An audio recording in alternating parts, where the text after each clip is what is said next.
Kung naghahanap kayo ng laundry shop, ayan, 20 per kilo, Monday to Sunday, 8 p.m. Ayo, James, sir. Dito, mura lang pala pag mag-refill ka. 18 lang.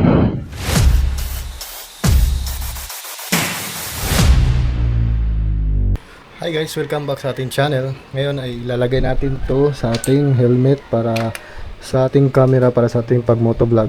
So ito po yung bago naming helmet guys.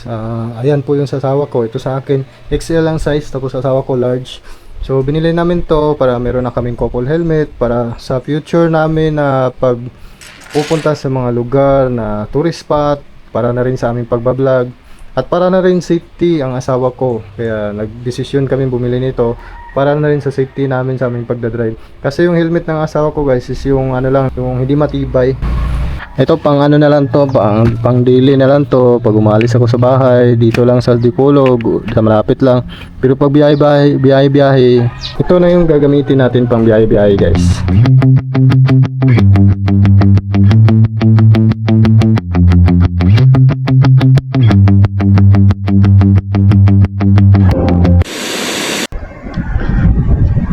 Guys, ang kagandahan ng helmet na to is pwede nyo na rin siyang gawing half face. Hindi siya kagaya nun sa Evo helmet na sobrang bigat talaga, tapos ang mahal pa ng presyo ng Evo ngayon.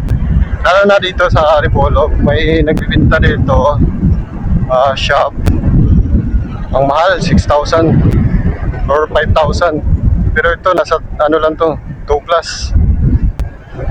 Hindi to abot ng 3,000 guys. Ang mura niya, tapos comfortable pa kayong gamitin. Matibay yung Evo. At saka ito rin naman matibay at saka affordable price. Tapos ang gaan-gaan niya pa. So ito yung advantage ng Zebra guys. Kaya Zebra yung binili namin. Kasi affordable din talaga siya. Nakagamit ako ng Zebra dati pero hindi ganito. Yung full face lang siya. Wala rin siyang visor sa loob. Isa lang yung visor noon. Pero noon bininta ko rin siya. Sinama ko sa pagbenta nung binenta ko yung e-bike ko sa Manila. Kasi doon sa Manila, ang hirap kasi pag walang service talaga. Kaya bumili ako ng e-bike. Tapos bumili din ako ng Zebra helmet. Maghahanap muna ako ng water filling station. Mayroong nadadaanan dito eh. Nakalimutan ko lang kung saan yung banda. Water filling station. Nalagpasan ko na yata yun. Ba't nawala? So yun guys, ayun. So tag 25, refill 18. Okay ayo. Palit ko mineral. So iniwan muna natin yung galon kasi babalik tayo. Pupunta lang ako sa laundry shop kasi ilang days na yung laundry namin hindi pa nakukuha. 1 week na yata yun. What? Let's go!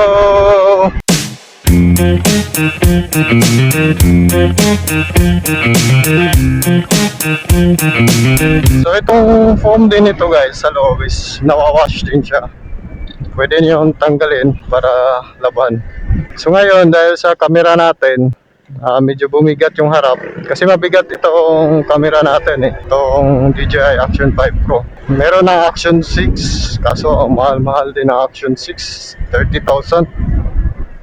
Pero yung gusto talaga namin bilhin, yung target namin is yung Insta360 na camera kung magkakapera kami pangdagdag sa aming pagbablog. So malapit na ang July 9. Ang plano kasi namin talaga sa Camiguin.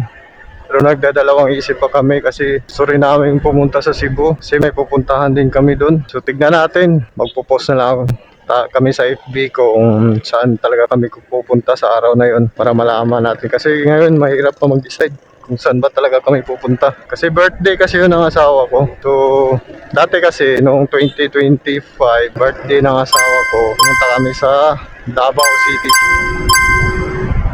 So pagpunta namin sa Davao City hindi namin alam na buntis na pala yung asawa ko. June siya nabuntis. June ba yun? So tayo na yun. Pagpunta namin doon, buntis na siya. Tapos nag-aaway din kami noon. Pero nagkabati din naman agad. Ganun kami guys, pag pupunta kami, gumagala kami. Minsan kami nag-aaway. Na-try na rin namin yung naglakad siya kasi sa sobrang galit niya sa akin. Tapos tinitignan kami nung truck driver. Gabi yun nangyari kasi nga pagod na siya noon. Galing yata kami ng Cagayan de Oro noon. Ano na, mga hating gabi na, alauna na yata yun ng gabi. Oh shit, lumagpas ako. Tumahirap pag nagbablog eh.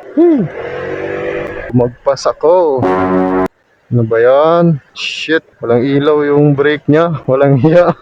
So guys, mag-iingat kayo pag ganun guys. Buti na lang makapit yung brake ko. Walang ilaw yung brake niya. Minsan itong mga sasakyan din, walang ilaw yung brake. Pero ito meron. No? Mahirap talaga pag ganun. Hindi mo alam na nagbi-brake na pala. Bigla-bigla lang lumalapit sa'yo. Hindi pala naka-brake pala yung sasakyan, yung motor. Walang hiya. Makadisgrasya kasi yan eh. Lalo na pag yung nasa likuran, hindi niya alam na nag-brake ka pala. Ganda ng mga apartment dito. Yan, bahay yung white. Pero yung, anong ba yung kulay yan? Apartment yan eh. So magandang negosyo talaga itong apartment guys. Ito, may inn din dito. Yung mga sumali sa Boss Ironman noong January, kanya-kanya sila hanap ng inn eh. Para...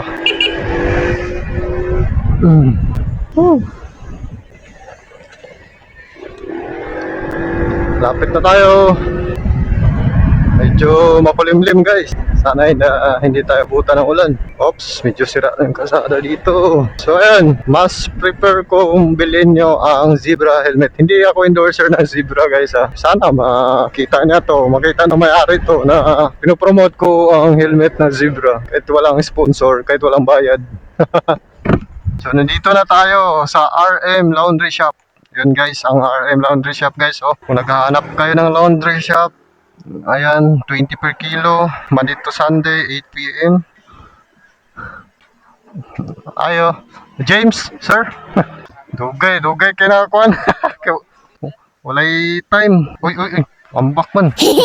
Ambak man ng kwarta. Kuha natin ang laundry.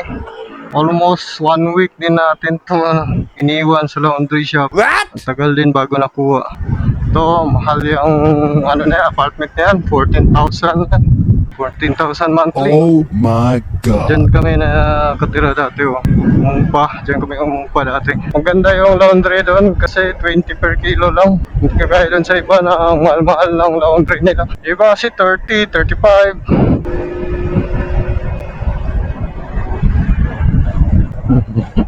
Oops. So ayan po yung ngayon guys guys sa capital ng Dipolog City. Wala pa, medyo matagal-tagal pa yan. Matagal pa matapos yun.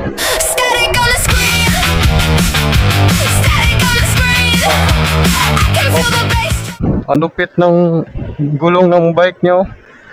Gulong butas. Ayos ang galing Ang galing! Ang galing! Nakikita ko lang yan dati sa mga TV eh. Overtake si kuya. Asawa ni ate. Kaso hindi siya maka-overtake. Tarungin mo kuya, tarungin mo pag-drive.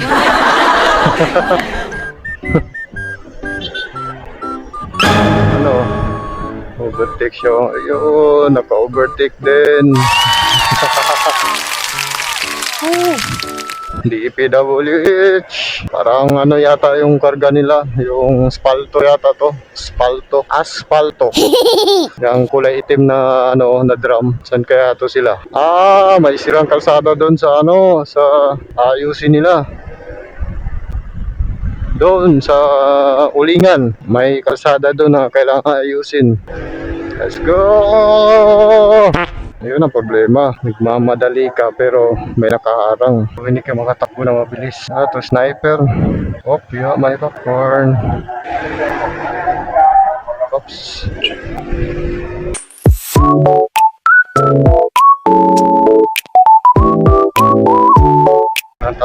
Walang tatawid. Guys, mag-iingat kayo sa gitna ng kalsada kasi minsan malaki yung butas. So, pwede kayo madisgrasya guys. Lalo na maliit yung gulong nyo. Chill ride.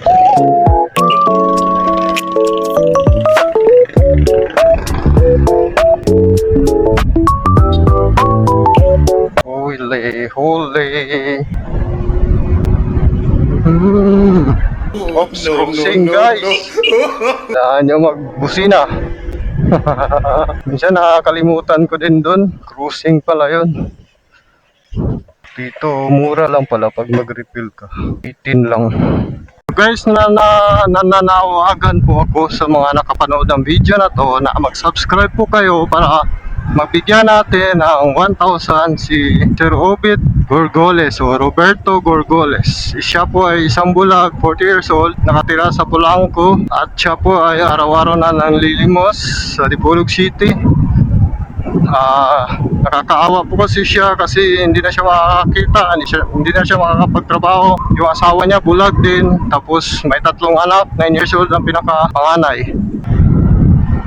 Tapos guys, kapag umabot tayo sa 1,000 subscribers, bibigyan natin siya ng 1,000 pesos. So, gusto niyo ba tumulong? Sana mag-subscribe kayo para makatulong kayo. At saka pag umabot tayo ng 2,000 subscribers, another 1,000 na naman ang pamimigay natin.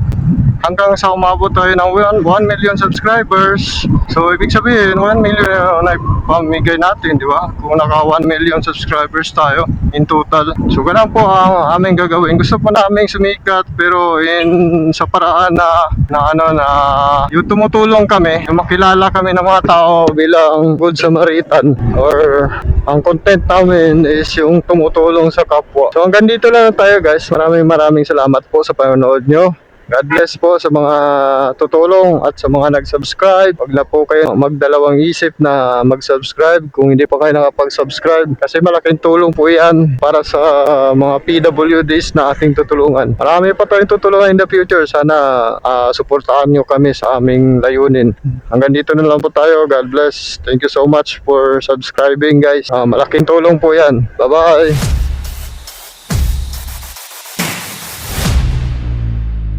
Hey, hi, yeah.